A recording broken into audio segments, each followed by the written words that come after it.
दोस्तों, आज मेरे पास सेंट्रल गवर्नमेंट के कर्मचारी और पेंशनरों के लिए भी अच्छी खबर है और अपने ईपीएस कर्मचारियों के लिए भी, जो ईपीएस पेंशनर हैं उनके लिए भी एक छोटी सी लेकिन बहुत अच्छी खबर है। तो दोस्तों, बात करते हैं सबसे पहले ईपीएस 95 पेंशनर्स की।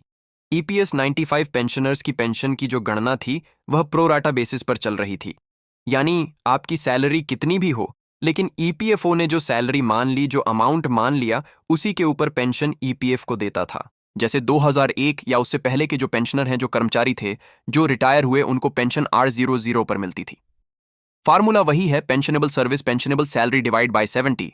लेकिन जो पेंशनेबल सैलरी रखते थे, ये वो 5,000 2014 से 2020 तक यह अमाउंट था 65,000, यानी 2001 से लेकर के 2014 तक था 5,000, उसके बाद था 65,000। सैलरी आपकी आपकी कितनी भी हो, लेकिन ये 6,500 पे ही पेंशन कैलकुलेट करते थे। और 2 हाइड बीन्स के बाद अभी तक जो पेंशन कैलकुलेशन होता है वो 15,000 पर होता है। तो दोस्तों, हिमाचल प्रदेश के हाई कोर्ट ने जो सख्त आदेश दिया था ईपीएफओ को और कहा था कि अगर आप इस फार्मूले को चेंज नहीं करेंगे, प्रोराटा बेसिस को चेंज नहीं करेंगे, तो हम ईपीएफओ के जो जिम्मेदार अधिकारी हैं उनके ऊपर कंटेम्प्ट टू कोर्ट लगाएंगे और उनको पर्सनल तौर पर जिम्मेदार ठहराया जाएगा। तो दोस्तों, आज की जो खबर है वह यही बहुत अच्छी है कि ईपीएफओ के जो पेंशनर थे उनके लिए ईपीएफओ ने यह फार्मूला अब चेंज कर दिया है। और जो 2001 और 2014 तक जो इन्होंने 5,000 और 6500 का फार्मूला रखा हुआ था, वह एक्चुअल सैलरी पर अब कैलकुलेशन होगा। और यह घोषणा इन्होंने आज कर दी है। ईपीएफओ ने आज यह घोषणा की है। और जो 2020 के बाद जो एम्प्लॉय रिटायर हुए हैं, उनकी जो पेंशन है वह 15,000 की बजाय RS 5,000 कैलकुलेट होगी। अब क्योंकि एक्चुअल पेमेंट, जो एक्चुअल सैलरी है, वह अभी ज़्यादा है। बहुत सारे लोगों की RS 500 में सैलरी है।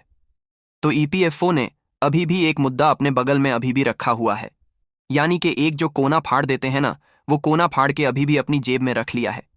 यानी 2 टाइम का जो कैलकुलेशन है वो एक्चुअल सैलरी में करेंगे, लेकिन जो 2020 के बाद जो रिटायर हुए हैं उनकी सैलरी को ये कैलकुलेशन अब RS 5,000 करने जा रहे हैं। 25,000 की इन्होंने आज घोषणा, आज मतलब सर्कुलर निकाल दिया है। फार्मूला वही होगा कि प्रोडाटा बेसिस वाला कि जो पेंशनेबल सैलरी है, यानी कि 5,000 RS 2,000 2001 तक के 5,000 2014 वालों का RS 500 और 2015 वालों का 15,000 था, उसको चेंज कर दिया। अब दोस्तों, फार्मूला तो वही रहेगा, यानी pensionable salary in pensionable service divide by 70। Formula वही है, फार्मूला चेंज नहीं किया, लेकिन इसका अमाउंट चेंज कर दिया। तो जो लोग 2020 के बाद जो रिटायर हुए हैं उन लोगों को अब थोड़ा ज्यादा बेनिफिट हो जाएगा। और जो लोग 1,000, जो लोग 2014 से और 2001 के बाद रिटायर हुए थे 2014 के बीच तक, उनको भी बेनिफिट होगा। उनकी जो एक्चुअल पेमेंट थी, क्योंकि उस समय जो सैलरी थी वह कम हुआ करती थी, और किसी की 10,000, किसी की 15,000, किसी की 20,000, तो उस सैलरी पर ये कैलकुलेशन करेंगे। ये आदेश हिमाचल प्रदेश हाई कोर्ट का इन्होंने लागू करने का ऐलान किया है। अब देखिए, ऐलान करने में और इम्प्लीमेंट करने में फ़र्क तो नहीं है, कहीं ये अभी देखना पड़ेगा। क्योंकि अगर इसको ये अलग कर देते हैं तो दोस्तों 40% पेंशन ऑटोमेटिकली बढ़ जाएगी। किसी की ज़रूरत नहीं पड़ेगी इसमें, न किसी लड़ाई की, न किसी आंदोलन की। ऑटोमेटिकली 40% पेंशन अपने आप बढ़ जाएगी। आप देखिएगा दोस्तों। अब दूसरी जो खबर है वो है मेरे पास सेंट्रल गवर्नमेंट के कर्मचारियों के लिए और उनके पेंशनरों के लिए। यानी कल मंगलवार था, मंगलवार को कैबिनेट की बैठक हुई, यानी 28/10/2025 को केंद्रीय कैबिनेट की बैठक संपन्न हुई। और केंद्रीय कैबिनेट की बैठक में एक बहुत बड़ा निर्णय लिया गया है। यानी जिस चीज का लोग जनवरी 2025 में यह ऐलान किया गया था कि केंद्र सरकार 8वां वेतन आयोग लागू करेगी, लेकिन 8वां वेतन आयोग की अभी तक गठन की प्रक्रिया पूरी नहीं हुई थी, क्योंकि टर्म्स ऑफ रेफरेंस उसके फंसे हुए थे। टर्म ऑफ रेफरेंस पे कर्मचारी पक्ष भी तैयार नहीं था मानने के लिए, और सरकारी पक्ष भी तैयार नहीं था मानने के लिए। लेकिन अब कई बैठकों के बाद टर्म्स ऑफ रेफरेंस पर सहमति बनी और टर्म्स ऑफ रेफरेंस को केंद्रीय कैबिनेट ने मंजूरी दे दी है और 8वें वेतन आयोग में के औपचारिक रूप से गठन की घोषणा कर दी है। इसका लंबे समय से इंतजार था। जनवरी 2025 में 8वें वेतन आयोग की घोषणा प्रधानमंत्री श्री नरेंद्र मोदी जी ने की थी। लेकिन इसके टर्म्स ऑफ रेफरेंस पर कई बैठकें हुईं, लेकिन टर्म्स ऑफ रेफरेंस पर सहमति नहीं बन पाई थी। इसलिए आयोग के अध्यक्ष एवं सदस्यों की नियुक्ति अभी तक रुकी हुई थी। अब टर्म्स ऑफ रेफरेंस पर पूर्ण सहमति बन चुकी है और इसको कैबिनेट में मंजूरी मिल चुकी है। इसलिए इसके अध्यक्ष एवं सदस्यों की नियुक्ति भी कर दी गई है और मंगलवार को केंद्रीय कैबिनेट से इसके गठन को मंजूरी भी मिल गई है। इसलिए करीब 50 लाख केंद्रीय कर्मचारी तथा लगभग 70 लाख पेंशन भोगियों को इसका लाभ मिलने जा रहा है। 8वें वेतन आयोग के टर्म्स ऑफ रेफरेंस को अंतिम रूप से कैबिनेट में मंजूरी मिल चुकी है, अतः अब इसमें कोई अड़चन बाकी नहीं है। श्री अश्विनी वैष्णव जी ने प्रेस कॉन्फ्रेंस करते हुए बताया कि इसकी बॉडी का गठन कर दिया गया है, जिसमें एक चेयरमैन रहेंगे, एक मेंबर होंगे तथा एक मेंबर सेक्रेटरीट से होंगे, यानी इसमें 3 रहेंगे, एक चेयरमैन होंगे और 2 इसके मेंबर होंगे। आयोग अपनी रिपोर्ट 18 महीने में पेश करेगा, यानी 18 महीने में इनको अपनी रिपोर्ट पेश करनी होगी। छठ पूजा के समय आई इस अपडेट की वजह से कर्मचारियों की चली आ रही 8वें वेतन आयोग की मांग पूरी होती नजर आ रही है। यह आयोग सैलरी स्ट्रक्चर और पेंशन और अलाउंसेस में जरूरी परिवर्तन के सुझाव देंगे, जिससे लाखों केंद्र कर्मचारियों और पेंशनरों की सैलरी और पेंशन में जबरदस्त बढ़ोतरी देखने को मिल सकती है।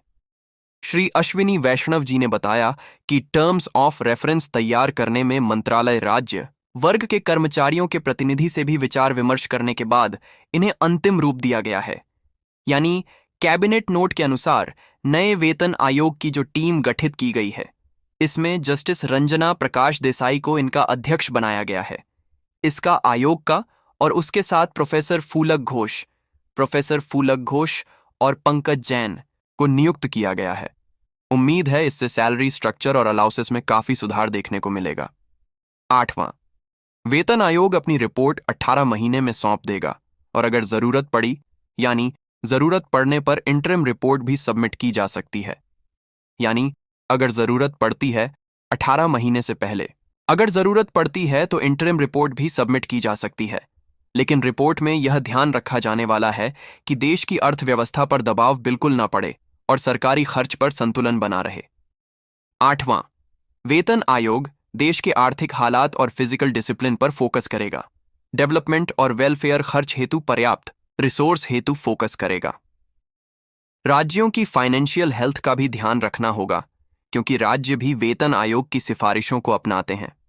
देखिए, इसमें यह भी स्पष्ट रूप से कहा गया है कि जो स्टेट्स हैं, स्टेट भी वेतन आयोग की सिफारिशों को लागू करते हैं, अपनाते हैं। इसलिए उनकी सेहत का भी, राज्यों की सेहत का भी ध्यान रखना होगा, यानी राज्यों की वित्तीय सेहत का भी ध्यान रखना होगा। इन सभी बातों पर आयोग का फोकस रहेगा। 8वें वेतन आयोग की तहत कब फायदा दिया जाएगा, यह भी जानना जरूरी है।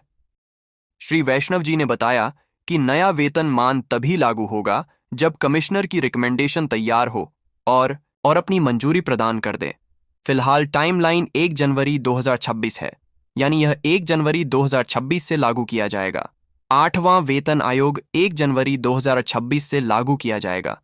EPS 95 पेंशन में EPS 95 पेंशन के बारे में मैंने आपको पहले बता दिया है कि इसमें सिर्फ आज की एक ही अपडेट थी और यह थी सेंट्रल गवर्नमेंट के लिए अपडेट। तो दोस्तों, मिलते हैं अगले वीडियो में, तब तक के लिए नमस्कार, जय हिंद।